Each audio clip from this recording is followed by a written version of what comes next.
The Electoral College, in its essence, is basically a compromise between having Congress select all of our presidents, which Congress once did, and letting all of us by popular vote select our presidents. The Electoral College is what actually elects a president. We all think we do. We don't really. What we do is we vote for these people. These people are the ones who actually have the votes that actuate everything, that make it happen. Each state selects its electors from a bunch of the good citizenry of that state, and they are proportional by the size of the congressional delegation from the states. For example, all of your Congress members and your senators combined produce the number of electoral votes you get in your state. So, California gets a whole lot, Texas gets a lot, Montana, North Dakota, not so much. The behavior of the electors is one of the great acts of trust in this country, because only in a few places are they actually bound to what the people in the population say. They could change their mind, and there have been rare occasions in which electors have gone to the actual process of electing the president and said, I disagree with my state, and they've cast another vote.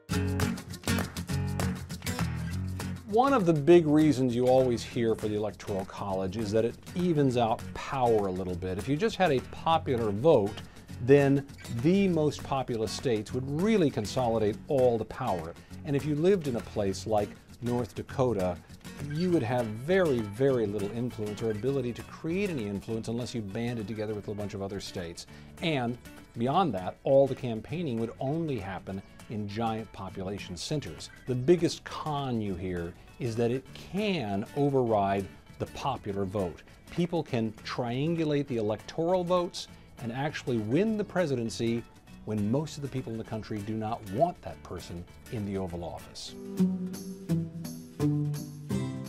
If neither candidate can get at least 270 electoral votes, which is what you need to win, then everything goes wild in this country, principally because the decision then falls to the U.S. House of Representatives. They would have to hash it out there looking at the top presidential candidates, and they would decide who should be the president. And, by the way, each state just gets one vote then, so Idaho would have just as much punch as Florida or New York. Here's the great part, though. The Senate selects the vice president after that happens. That means that with the House now controlled by Republicans and the Senate now controlled by Democrats, you very well could wind up, if you had a tie, with Mitt Romney as president and Joe Biden as vice president.